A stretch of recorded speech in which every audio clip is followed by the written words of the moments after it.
Olá, vamos nos irritar e nos divertir com a política? Marcelo Duzzi, muito prazer. 7 de dezembro de 2022. Barroso prorroga, Fachin arquiva. Olha só, num julgamento, no devido processo legal, nós temos o seguinte: nós temos o réu ou o querelante, né? Ou a vítima. Nós temos o advogado e nós temos o promotor e o juiz. O promotor acusa, que é o Ministério Público, o advogado defende, expõe as razões do réu, e o juiz, com a sua imparcialidade, julga. É assim que, para isso, existe o tribunal. É assim que acontece no Brasil? Não. O Supremo inventou uma coisa nova, em que ele é a vítima. Isso começou com o seu Toffoli, criando um inquérito por ofício, sem o Ministério Público. E ele escolheu o relator, Alexandre de Moraes. Vocês sabem a origem disso? Uma matéria da revista Cruzoé, da falecida Cruzoé, falando dos negócios das esposas dos ministros, que tem banca de advocacia e que advogam junto ao Supremo Tribunal Federal para os seus clientes e ganham as ações. O consórcio da imprensa, na época que a Cruzoé foi censurada, gritou, brigou, esperneou. Aí logo depois botaram nisso daí o inquérito das fake news. A revista Cruzoé continuou censurada de mais um tempo, depois ela acabou. Perdeu o leitor. Acabou por conta própria, por suas próprias matérias. Mas ninguém mais tocou no assunto. E os escritórios das esposas dos juízes do Supremo, dos ministros do Supremo, vão muito bem, obrigado. Tem escritório que diz aí que para entrar lá é acima de 2 milhões a causa. Mas isso não é a nossa conversa. A nossa conversa é especificamente sobre esses dois casos. Bom, foi criado então esse inquérito de ofício. E o Supremo é o réu. O Supremo passou a investigar, a acusar e julgar. Com esse precedente aberto, pegaram gosto pela coisa. Abriram outros inquéritos sem a presença do promotor, sem ter um promotor acusando. Vocês estão entendendo o que está acontecendo? O juiz faz a acusação. Quando o juiz acusa, ele já tem um juízo de valor. Sim, eu vou acusar você, para mim você é culpado. E sou eu que vou julgar? Eu vou dizer que você é culpado, eu vou julgar você culpado. Acabou. Para isso precisa do devido processo legal. Tem que ter o que acusa e o que defende, e o que julga. Isso acabou no Supremo. Isso acabou. Vocês estão percebendo a gravidade dessa situação? Aí agora, teve a CPI do circo lá dos palhaços, Renan, Aziz, Randolph, aquele trio, que agora está mais unido do que nunca, né? Randolph é um ferrenho defensor da PEC da democracia, do Renan Calheiros. O Ministério Público, a Polícia Federal, disse que não tem nada o que investigar, que as provas reunidas não dão em nada, é simplesmente ridículo, não tem nada. O seu Barroso fez o quê? Não, tem indício de crime. Vou prorrogar por 60 dias. Por quê? Daqui a 60 dias, eles esperam que Bolsonaro seja ninguém na fila do pão, para poderem montar contra ele um processo, porque o presidente não pode ser julgado pelos seus atos durante a presidência, só com autorização da Câmara. Isso daí, acabou, não existe mais. O Supremo abre inquérito a si mesmo. Não pode julgar, mas abre inquérito. Isso nunca foi feito antes da nossa terra. Se respeitava a presidência da República. Mas com o Bolsonaro vale tudo contra ele. Afinal de contas, ele é nazista, fascista, genocida, então a gente pode usar de qualquer meio para destruir esse mal. Dane-se o processo legal, dane-se a Constituição. Só que eles pegaram gosto pela coisa. Aí ele prorrogou por 60 dias, daqui a 60 dias quem é Bolsonaro na fila do pão, então vai preso. Vai ser preso. Vai ser preso, julgado e condenado, assim, sumariamente. Esse é o destino. Enquanto isso, o que o Fachin faz? Arquiva o processo contra Renan Calheiros, que tem uma delação premiada de um vagabundo lá da Odebrecht. Não, eu fiz isso mesmo, eu paguei dinheiro, dei dinheiro para o Renan para conseguir uma liberação de portos e tudo mais. Até nisso Renan se metia. Esse é um dos inquéritos. Outro dia eu falei 9, ele tem 11. É um dos inquéritos.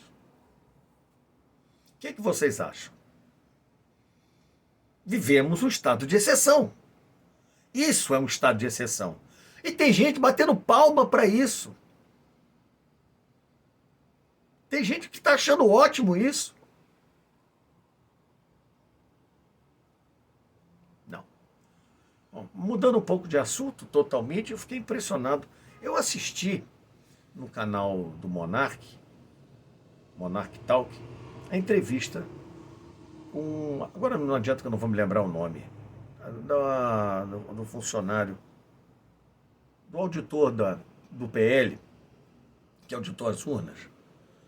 Ele é simplesmente o criador da urna eletrônica. A patente é dele. Então ele tem uma conversa com o Monark muito interessante. Sabe quantas urnas foram fechadas à mão? Foram interrompidas à mão durante o processo eleitoral? O consórcio sempre disse que 6 mil urnas deram problema, 5 mil urnas, não. Foram 155 mil urnas. 155 mil urnas foram desligadas durante o processo eleitoral. Porque para desligar, o mesário tem que levantar, pegar uma chavinha, enfiar lá atrás da urna e desligar a urna.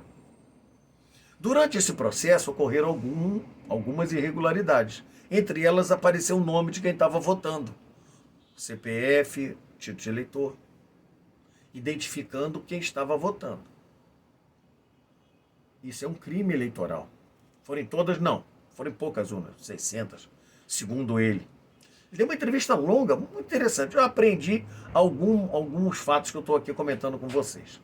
150 mil. Outra coisa também muito interessante que mostrou foi desses processos de log e tudo mais, houve diversas anomalias. Essas anomalias, por exemplo, teve um mesário que habilitou 5 mil urnas em 4 dias. 5 mil urnas em 4 dias. Uma urna demora 2 minutos para ser habilitada. O mesmo mesário, está lá o nome escrito.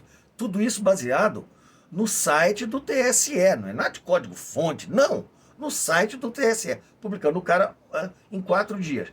5 mil urnas. Bom, uma urna demora 2 minutos, são 30 urnas por hora, 720 por dia. Se ele trabalhar 24 horas sem parar e não der problema em nenhuma delas. No final de 4 dias serão 2.880 urnas.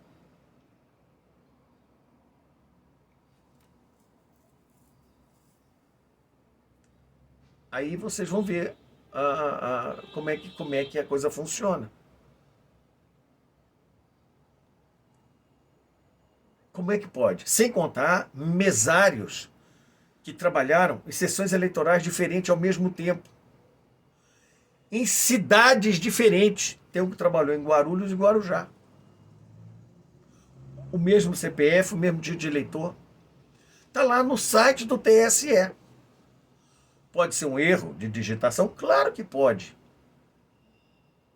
Mas por que o TSE não nomeou um grupo de técnicos para conversar com esses técnicos? O cara foi quem criou a urna eletrônica. E ele falou mais algumas coisas, das quais realmente eu não entendo. mas a pessoa que com conhecimento vai saber o que ele está falando. Não! O Alexandre de Moraes pegou, bufou, que queria do primeiro turno também, o juiz queria outro crime, que fosse mostrado outro crime, não bastava aquele crime. Ele queria que fosse mostrado outro crime. Não, me esfaquearam, não, mas te roubaram a carteira também. Não, mas eu quero ver quem me esfaqueou. Não, tem que ver quem te roubou a carteira. Vai lá procurar. Aí, o cara foi lá, só que o PL já tinha entregue primeiro e segundo turno. Como ele não leu, ele despachou sem ler, ele pegou o processo no dia seguinte, em 13, 10 minutos. Não, isso aqui está totalmente errado. O que ele tinha que fazer? Ele tinha que passar por um relator, sortear um dos membros para fazer. Esse é o devido processo legal. Não. Recusou e ainda multou o PL por ter ousado questionar. Em momento nenhum, esse criador da urna eletrônica questionou o resultado das eleições. O entrevistador perguntou para ele, isso pode ter modificado o resultado das eleições? Ele falou, olha, eu não sei, eu não estou dizendo que modificou. Eu estou dizendo que houve anomalias na apuração. O que vocês acham? Tinha um vagabundo preso. Mudaram a lei para soltar o vagabundo. O juiz mudou o voto. Mudou o voto, né, dona Carmen Lúcia? Para tirar o vagabundo da cadeia. Tiraram o vagabundo da cadeia. O tornaram elegível. Acabaram com o processo dele. Modificaram o CPF. Isso nunca aconteceu no país antes. Mudaram o foro do julgamento. Nunca aconteceu. Pela primeira vez aconteceu. Durante a campanha, houve todo tipo de cerceamento de um lado, todo tipo de cerceamento. Proibiram o presidente de mostrar tudo, de mostrar o seu trabalho. Durante a campanha dos outros presidentes que concorreram à reeleição, nunca teve problema. Nem entrevista no Palácio ele pôde dar. Todos os outros presidentes deram entrevista dentro do Palácio. Ele não pôde fazer isso. Nem pôde mostrar. Não pôde mostrar o 7 de setembro, não pôde mostrar a viagem dele para a rainha, não podia mostrar nada. E teve a confusão do radiolão. O radiolão está de pé. São 1.250.000 inserções que não foram ao ar. E que o TSE disse que não tem obrigação nenhuma de ver isso. Não, ele tem a obrigação de ir na loja de vinho, que está dando 22% de desconto, e multar a dona da loja. Essa é a obrigação do TSE. Então, é nessa situação que nós estamos. Barroso prorroga, Fachin arquiva o inquérito lá do vagabundo, e pronto. E vamos solapando a democracia. E dizem que o golpista é o presidente, que está calado. Deus sabe o que ele está passando, Deus sabe o que ele está sofrendo. Existe um grupo enorme de brasileiros que não querem, independente dos que votaram nele ou não, que não querem um ladrão na presidência da República. Nós vamos esquecer de tudo que ele fez. Quando eu digo que ele é ladrão, eu falo baseado no julgamento, na palavra de um juiz de primeira instância, de acho que 3 desembargadores no TRF4, né? Não são? Ou são juízes? Segunda instância desse, e depois dos desembargadores do Superior Tribunal de Justiça. Ele foi condenado. Ele foi condenado. E no Supremo, né? Mas é isso, meus amigos. O ladrão não pode subir a rampa. Nosso país não merece isso. Temos agora a menor taxa de inflação. Estamos lá embaixo. 10 ou 15 países na nossa frente. Toda a Europa está com a taxa de inflação mais alta do que a nossa. Estados Unidos está com a taxa de inflação mais alta do que a nossa. Aí vem esses vagabundos do PT dizer de herança maldita. Vão para o quinto dos infernos. Vocês vão ver a herança que vocês vão receber. Bom, se você gostou do vídeo, não se esqueça de se inscrever no nosso canal, dar o seu ok. Vamos lá, vamos conversar. Curtir, compartilhar com os amigos. Lembrando, se você estiver numa outra plataforma, estiver no Facebook ou no Instagram, você tem que sair, entrar no YouTube, aí procura Orca Barbuda e Malcriada. E vamos conversar.